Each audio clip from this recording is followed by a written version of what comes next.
एक कॉलेज की लड़की को 3 रात और 3 दिन तक टॉर्चर किया गया। आखिरकार इसने एक ऊंची बिल्डिंग से कूदकर खुदकुशी कर ली। जब उसकी मां को ये दुख की खबर मिली तो उसने पुलिस को कॉल नहीं किया। उसने चुपचाप $1 मिलियन की कबर एक्सेप्ट कर ली। पड़ोसियों ने इसे बुरी मां कहकर ब्लेम किया, तब भी उसे कोई फ़र्क ना पड़ा।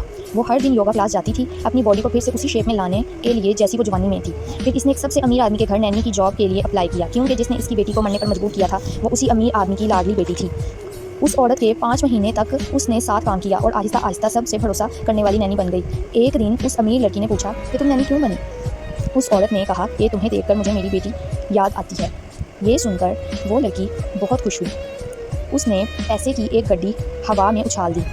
औरत ने जल्दी से झुककर पैसे उठाए और बहुत रहमदिल होकर बोली, तुम्हारे पैसे गिर गए थे। वो अमीर लड़की इसकी इस सादगी से बहुत खुश हुई, ये जानने बिना कि वो औरत इसे अंदर ही अंदर कितना हेट करती है। असल में वो औरत एक बड़ी कंपनी की CEO थी।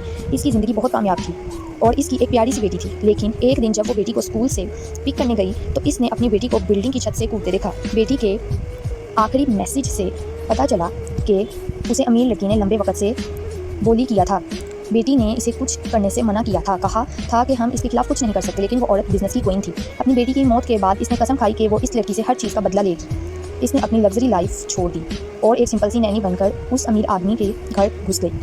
लेकिन उसका मकसद इसे मारना नहीं था, बस वो चाहती थी कि ये लड़की मेंटली तौर पर पूरी तरह टूट जाए। जल्द ही उस औरत का टारगेट इस अमीर लड़की के बाप की तरफ शिफ्ट हो गया, क्योंकि वो अरबों का मालिक था। उसकी बीवी दरमियानी उम्र में मर चुकी थी और असल में उस घर पर पूरा कंट्रोल उसी का था। इसके दिमाग में था कि अगर वो बाप को हर्ट करेगी तो वो अमीर लड़की पूरी तरह टूट जाएगी।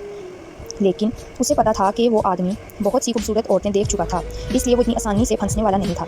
इसलिए इसने ध्यान खींचने के लिए औरत ने अपने चेहरे पर नकली निशानात बना लिए और गंदा चश्मा पहन लिया।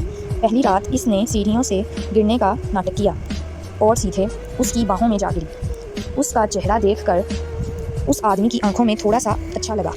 औरत फ़ौरन पीछे हट गई। यही बात उस आदमी को अजीब लगी। यूं ही पास में एक औरत ने इसे बहुत बुरा भला कहा।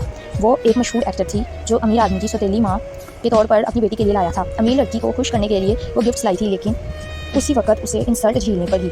अमीर लड़की ने कहा कि ये औरत 1 महीना भी नहीं टिकेगी। ये देखकर उस औरत को पूरा यकीन हो गया कि बाप बेटी दोनों ही बहुत घटिया लोग हैं।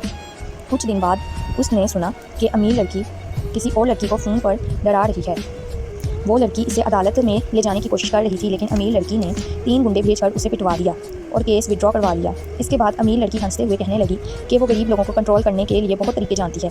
ये सुनकर औरत को अपनी मरी हुई बेटी याद आ गई, जो बिल्कुल ऐसे ही सफ़र कर चुकी थी।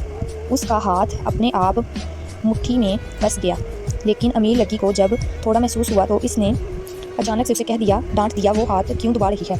औरत फ़ौरन नीचे झुकी और माफ़ी मांगने लगी। अमीर लड़की को इसकी मासूम आदत बहुत अच्छी लगी। उसे क्या पता था कि अब उसका वक्त आने वाला है। उस अमीर आदमी के बारे में और जानने के लिए उस औरत ने बाकी नौकरानियों से बातें करनी शुरू कर दी। उसे पता चला कि वो रात के 11 बजे स्विमिंग करता है। इसी दिन इस औरत ने इसकी नौकरानी को चाय में नींद की दवा मिला दी और खुद ही इसे चाय थमा दी। उसने बेहद कहा कि अगर कोई मदद चाहिए हो तो मुझे कहना। इसने देखा कि नौकरानी ने वो चाय पी ली तो वो अपने कमरे में वापस गई और अपने चेहरे से चोट के निशान मिटा दिए। थोड़ी देर बाद ही नौकरानी पेट खराब होने की वजह से औरत को कहती है कि वो फ्रूट स्विमिंग पूल पर ले जाए। ये प्लान के हिसाब से था। उसने फ्रूट्स की टोकरी स्विमिंग पूल के करीब रख दी और इंतज़ार करने लगी कि अमीर आदमी पूल से बाहर आएगा। जैसे ही वो बाहर निकला, वो औरत जानबूझकर फिसल गई और सीधे पानी में गिर गई। वो अमीर आदमी उसे पकड़ने के लिए आगे बढ़ा। जैसे ही उसने देखा कि चेहरे पर निशान गायब थे, वो हैरान रह गया।